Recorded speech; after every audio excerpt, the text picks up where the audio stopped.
Those police reports and joins us in the studio with that warning from those women. Shay? Good evening to you, Stella and Gina. Yeah, I sat down with several New Orleans women. Some of those women did not want to share their stories publicly. I'll say that they were exposed to HIV by the same New Orleans DJ. Lives changed forever. That's very malicious to me. Like you're intentionally doing this because you have a choice to say, hey, this is to disclose this information. You're choosing not to. After several women who did not want their identities known say they were exposed to HIV. This woman tells WDSU she was in a committed relationship with the popular New Orleans DJ. She says the two were engaged. There were rumors that were swirling around in 2022. Didn't really want to, believe. In 2023 was when I really able to get him to confirm it. You tell me you was positive. Why didn't you tell me you were positive? I told you I was going to tell you. And another alleged victim. Have you tested positive for HIV? Yes, I did. How long ago was the encounter? Almost like a year and a half ago. Who says she had a one-night stand with the same DJ. She says she found out months later she was HIV positive. Now a typical day for her consists of taking at least 4 different medicines to keep the virus from progressing. I would say with my cold, it made it a little worse, but I have been, controlling to my medication.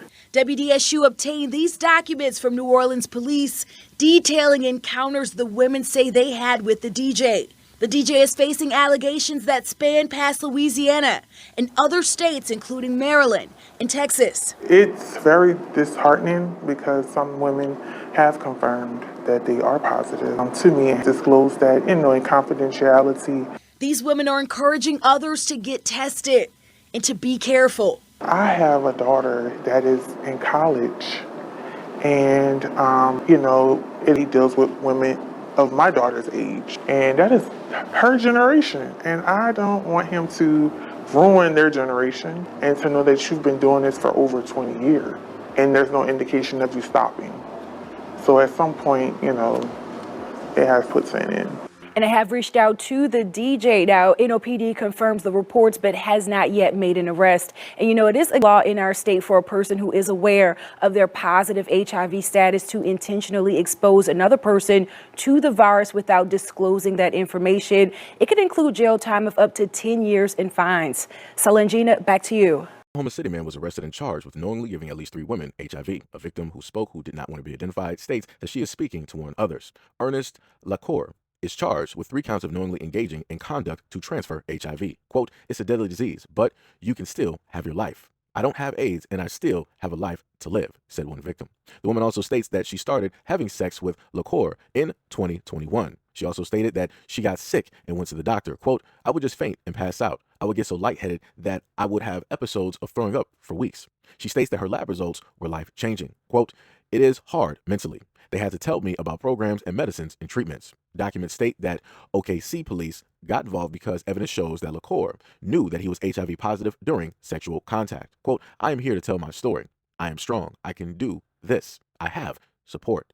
The woman also states that there could be others in danger. Quote, I just want to tell everyone that they need to get tested and to be careful. You never know who someone really is. The suspect is charged. The court has 90 days to bring an official indictment. If they don't, that defendant is eligible for bond, but the judge doesn't have to make the bond affordable. That's what happened here in Cleveland Brody's case.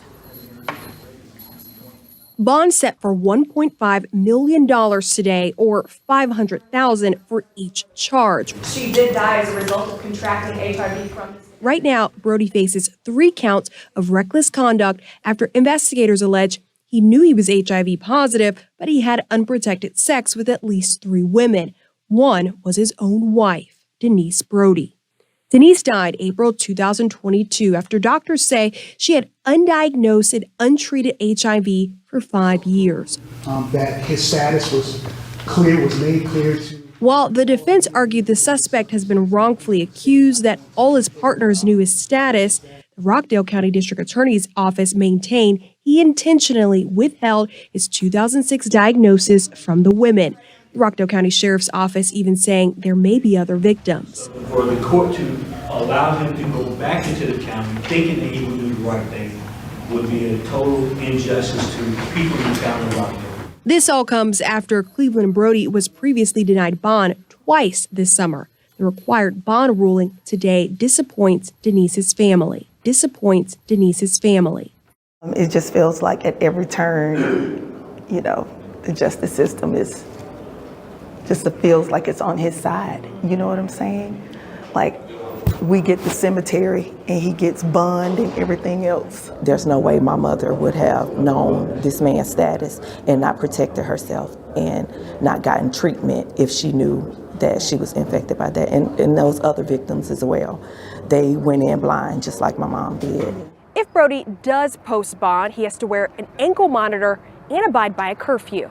In Conyers, I'm Sierra Cummings, Atlanta News First. Michael Johnson, the HIV-positive college wrestler, also known as Tiger Mandingo, pleaded no guilty Thursday on one count of knowingly transmitting HIV to one man and 4 counts of exposing 4 others to the virus. Under the terms of so-called halfway plea deal, in which the defendant doesn't admit guilt to a crime itself, but admits that there is enough evidence that they may be found guilty if their case goes to trial, Johnson accepted a sentence of 10 years, but could be eligible for parole much sooner. Because he pled 2 charges under the Hill statute and not a sexual one, he will not be required to register as an offender in Missouri, where he's incarcerated, or in Indiana. Johnson's case has been closely watched because he was one of the most highly publicized targets of controversial HIV laws that make it a crime for HIV-positive persons to have sex without first disclosing that they may have the virus. Critics say that the law unjustly places all responsibility on the person with the virus and are outdated and harsh, given the tremendous medical advances in HIV care that can prevent people from developing AIDS. Publicity around Johnson's case, which captured headlines around the globe, was also propelled by a volatile mix of race and sex. Many of the men Johnson was charged with exposing to HIV are white. In almost every news account featured photos Johnson had posted on social media of his dark-skinned, muscular, and often shirtless torso. Johnson was convicted in May of 2015 in St. Charles County Court, a mostly white suburb west of St. Louis, of one felony charge of knowingly transmitting HIV to one man and 4 charges of exposing 4 other men to the virus who did not contract it. He was sentenced to 30.5 years in prison, a larger sentence than average for a second-degree murder in Missouri.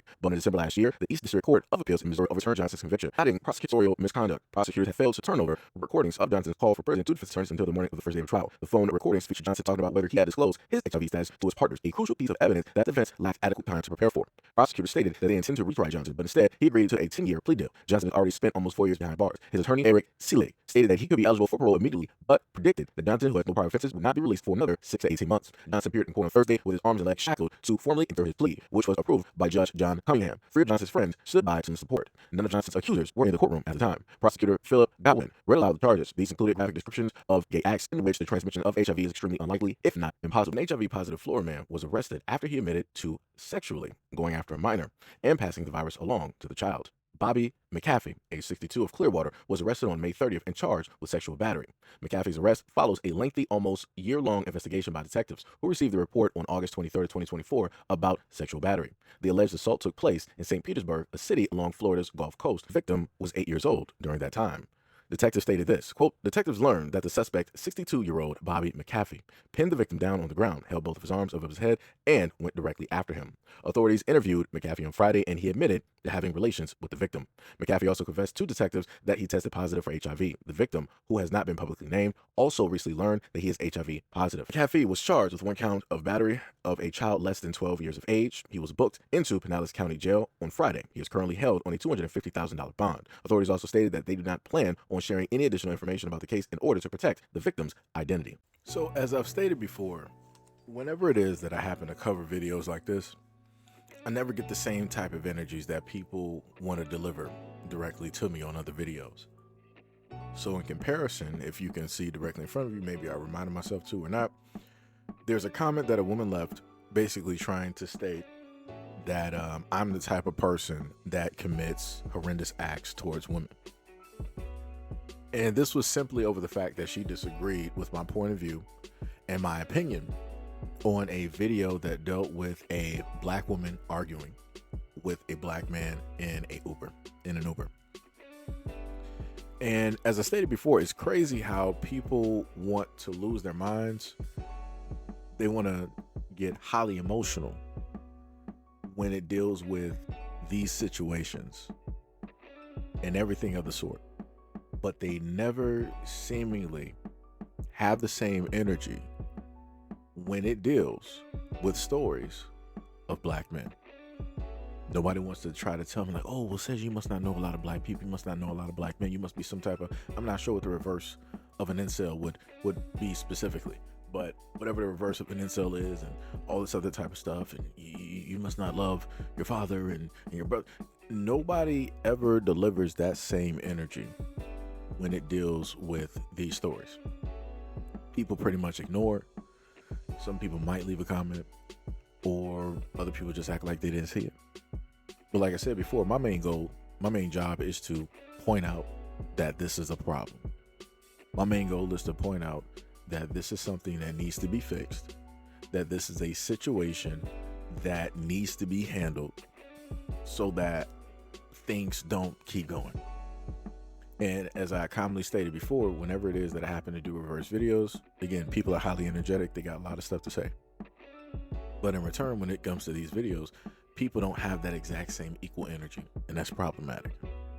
And I've covered this somewhat in length in the live stream that I just brought to you guys earlier. I think I ended that live stream around 12:30 Saturday, June 14th. I'll probably have a link to it in the comment section just in case you want to go back. It's full force. Again, I'm just going to let people know I went directly off. I did not care what I said or how it made people feel. It just had to be said. It had to be done. It is what it is. So if you get, sensitive or emotional about it, hey, it's not my problem.